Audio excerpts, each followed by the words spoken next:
¿Qué pasaría si dijéramos que una de las herramientas más poderosas para desarrollar la inteligencia, la creatividad, las habilidades sociales de un niño no es una aplicación? Ni un libro de texto. Para nada, sino algo tan simple como correr, saltar, jugar. Hoy vamos a sumergirnos en un tema que a menudo se subestima. Totalmente. ¿Por qué la educación física y el juego motor son absolutamente cruciales en la primera infancia?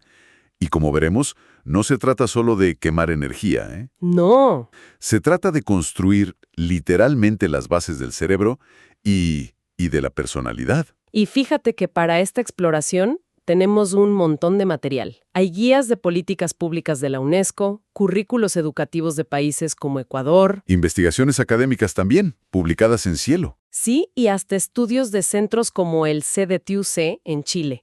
O sea, es una mezcla muy rica de teoría, política y práctica real. Nuestra misión, digamos, es desentrañar la ciencia que se esconde detrás del juego. Exacto. Vamos a examinar por qué el movimiento es, en esencia, aprendizaje, y cómo una educación física de calidad puede ser un factor determinante para el desarrollo integral de una persona. De acuerdo. Comencemos a desglosar esto. En casi todas las fuentes aparece un término que suena bastante académico: psicomotricidad. Sí, A primera vista parece una palabra complicada, ¿no? ¿Es solo moverse bien o hay algo más? hay mucho más. Y esa es, yo diría que es la clave de toda nuestra conversación. A ver. No es solo moverse bien, es moverse con intención, con emoción, con pensamiento. Una de las fuentes lo define como el desarrollo de habilidades motrices, expresivas y O sea, todo junto. todo junto. Lo que se busca es construir lo que los expertos llaman competencia motriz. Competencia motriz. Te refieres a la habilidad de interactuar con el mundo de forma eficaz, ¿cierto? Exactamente. Una autora que citan las fuentes, Gladys Renzi, lo llama de una forma que a mí me parece brillante. ¿Cuál?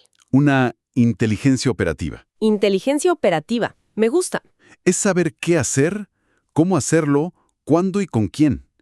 Es esa voz interna en un niño que dice, puedo trepar ese árbol, puedo saltar ese charco. Es la base del yo puedo. Entiendo. Es la construcción de la confianza, ¿no? La confianza que nace de saber que tu cuerpo puede responder a lo que tu mente quiere hacer. Y eso me recuerda mucho a Piaget. Claro, La idea de que un niño aprende cuando juega y se mueve, no sentado en una silla. es una analogía perfecta. Piaget afirmaba que el niño conoce el mundo actuando sobre él. O sea, el pensamiento nace de la acción. Ajá. Pero lo fascinante es cómo otros teóricos añaden más capas. Lev Vygotsky, por ejemplo, nos dice que esa acción no ocurre en el vacío. Ocurre en un contexto. Exacto, un contexto social y cultural. El niño aprende a jugar interactuando, recibiendo instrucciones, inventando reglas con sus amigos. Claro, el juego rara vez es una actividad totalmente solitaria. Y para completar el cuadro, Urie Bronfenbrenner nos recuerda que todo esto está inmerso en un entorno. Como la familia, la escuela. La familia, la escuela, los parques del barrio, todo eso crea oportunidades o, por el contrario, impone limitaciones. Así que la psicomotricidad no es algo que simplemente pasa, Se cultiva. se cultiva, en un ecosistema complejo. Bien, entonces tenemos esta idea de una inteligencia del cuerpo que se desarrolla en sociedad. Y la herramienta principal para eso parece ser el juego. Sin duda. Todos los documentos insisten en esto, hasta el punto de que la UNESCO lo considera un derecho fundamental. Eso es una declaración muy potente. Lo es. La Carta Internacional de la Educación Física de 1978 lo establece claramente. El juego no es un lujo. Ni un simple recreo. Para nada. Es una necesidad para el desarrollo de la personalidad. Pero lo que resulta interesante es que esta visión es relativamente moderna. ¿A qué te refieres? ¿No hemos pensado siempre que jugar es bueno? No de la misma manera. Uno de los textos analiza los discursos históricos y es revelador. Nos lleva al siglo XVIII, a la España de la Ilustración, con pensadores como Jovellanos. Ajá. Para ellos, el juego no era una herramienta para la creatividad o el autodescubrimiento. Espera, entonces, ¿para qué era? Para formar ciudadanos obedientes y productivos para el Estado. ¿Cómo? Imagínate la mentalidad de la época. El juego no era un acto de libertad, sino un campo de entrenamiento para enseñar a los niños a seguir reglas, a ser activos y laboriosos. O sea, Jugar para ser un buen trabajador. Un engranaje en la maquinaria del Estado. Visto así, suena casi escalofriante. Exactamente. Es una visión utilitaria que contrasta totalmente con las justificaciones modernas, que se centran en el individuo. Es un cambio de paradigma total. Y las fuentes también señalan que no todo el juego es igual, ¿verdad? Hacen una clasificación que me pareció muy útil. Sí, es una taxonomía muy clara. Primero, los juegos psicomotores. Esos son en solitario. ¿Cómo saltar la cuerda? Justo. El desafío es entre el niño y su propio cuerpo. Luego, los comotores. Son actividades en paralelo, como una carrera. Todos corren, pero no interactúan directamente. Y finalmente los más complejos, los sociomotores, que exigen interacción. Y ahí es donde se pone todavía más interesante, porque esa categoría se subdivide. Tienes juegos de cooperación, como, no sé, construir un fuerte. Ajá. Tienes los de oposición, como la mancha, y luego la mayoría de los deportes, que son una mezcla de ambos. Cooperas con tu equipo y compites contra el otro. Hay toda una ciencia detrás, ¿no? Totalmente. Entiendo la clasificación, pero me pregunto si esto no le quita un poco la magia al juego. Si lo estructuramos tanto con reglas, objetivos, no deja de ser, bueno, juego. Esa es una pregunta crucial, y nos lleva a un concepto que destaca un currículum de Ecuador: las prácticas lúdicas. Prácticas lúdicas. Sí. La clave es que no se trata de un juego anárquico, pero tampoco de una lección rígida. Se habla de identificar objetivos, roles, reglas claras. Esto no le quita la magia. No. Al contrario, crea el marco seguro para que la magia ocurra. Piensa en cualquier juego que te gustara de niño. Tenía reglas, ¿verdad? Claro, no puedes pisar las rayas. Esta es la base segura. Esas reglas no limitaban la diversión, la hacían posible. Transforman el caos en una experiencia de aprendizaje donde no solo desarrollas el cuerpo, sino que aprendes a colaborar, a negociar, a resolver conflictos. El juego se vuelve un microcosmos de la vida social. De acuerdo, me convence. La estructura da forma a la libertad. Entonces, si tenemos esta herramienta tan poderosa, ¿cuáles son los beneficios concretos? Muchísimos. Me estás diciendo que hay una conexión directa entre, no sé, ser bueno en las escondidas y prestar más atención en matemáticas. Suena increíble, pero ¿cuál es el mecanismo? La conexión es directa y está en el cerebro. Un artículo de Cielo es contundente. La educación física, bien llevada, contribuye a un mejor rendimiento académico. O sea, no quita tiempo de estudio, lo potencia. Lo potencia. Y el mecanismo del que hablas se llama funciones ejecutivas. El famoso CEO del cerebro. Exacto, el director de orquesta. Una investigación fascinante de CDTUC detalla un programa con juegos diseñados para esto. Juegos que promueven el control inhibitorio. Esperar tu turno. La memoria de trabajo, que es recordar las reglas, y la flexibilidad cognitiva, o sea, adaptar tu estrategia si el juego cambia. Es como si el juego fuera el gimnasio del lóbulo frontal. Es la mejor analogía posible. Son las habilidades que nos permiten planificar, resolver problemas, regular emociones. Y se entrenan jugando. Es increíble. Un estudio sobre la problemática en preescolar lo desglosa muy bien, mostrando cómo el impacto es simultáneo en 4 áreas. A ver, una por una. Primero, la cognoscitiva. Adquieres conocimientos sobre reglas, espacio, tiempo. Segundo, la afectiva. Aquí se desarrolla el valor personal. Aprendes a manejar la frustración, la alegría. Esto es clave. Aprender a perder sin hacer un berrinche es una habilidad para toda la vida. Fundamental. Tercero, la social. El interés por conectar con otros. Y cuarto, por supuesto, la física. El desarrollo de la psicomotricidad fina y gruesa. Todo a la vez. Si los beneficios son tan evidentes, la pregunta es obvia. ¿Dónde están los problemas?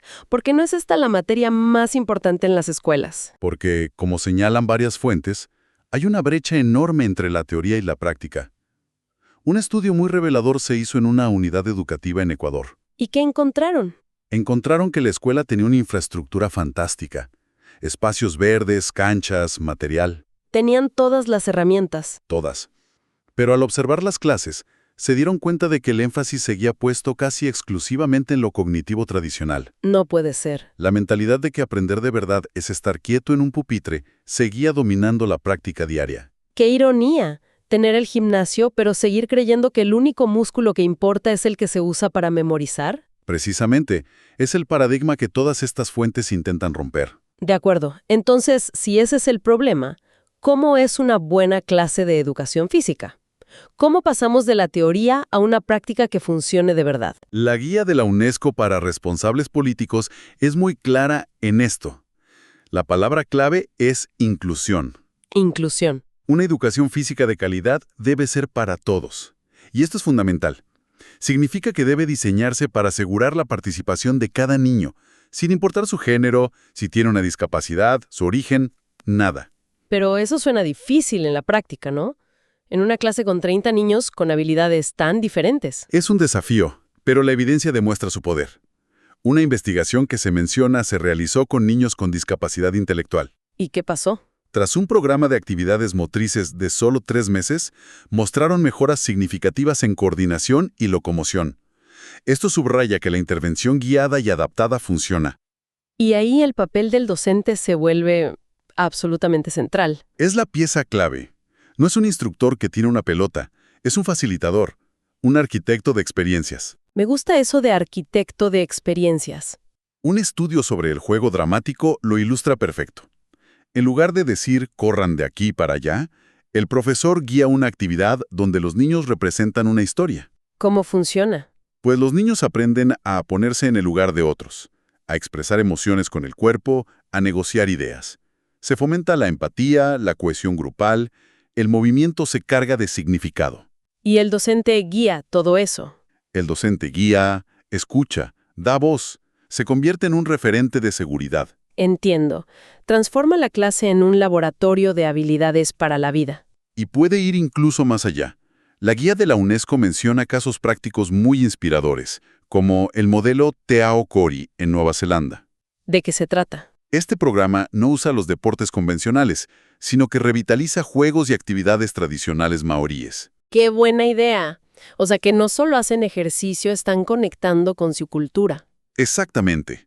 Promueven la actividad física, el patrimonio cultural, la inclusión de la identidad indígena. Convierte la clase en una experiencia culturalmente relevante. Es que al final se trata de eso, ¿no? De crear una experiencia positiva, significativa. Exacto, que no solo enseña a moverse, sino que fomente un estilo de vida activo para siempre y que fortalezca la identidad. Bien, hemos cubierto muchísimo terreno. Si tuviéramos que destilar las ideas más importantes, ¿cuáles serían? A ver, Para mí, la primera es dejar de pensar en el cuerpo y la mente como dos cosas separadas. El concepto de psicomotricidad como una inteligencia operativa lo cambia todo. totalmente de acuerdo. La segunda para mí es la revalorización del juego. Lejos de ser un pasatiempo, es una herramienta pedagógica estructurada y, como dice la UNESCO, un derecho. Un derecho fundamental. Exacto. Y el tercer punto sería el impacto integral, que todo esto moldea desde las funciones ejecutivas del cerebro hasta las habilidades sociales que necesitamos para convivir. Eso es una intervención holística. Y para que esa intervención funcione, el enfoque debe ser inclusivo y el docente debe actuar como un facilitador experto. No es algo que simplemente ocurre. Requiere intención, Y profesionalismo. sin duda.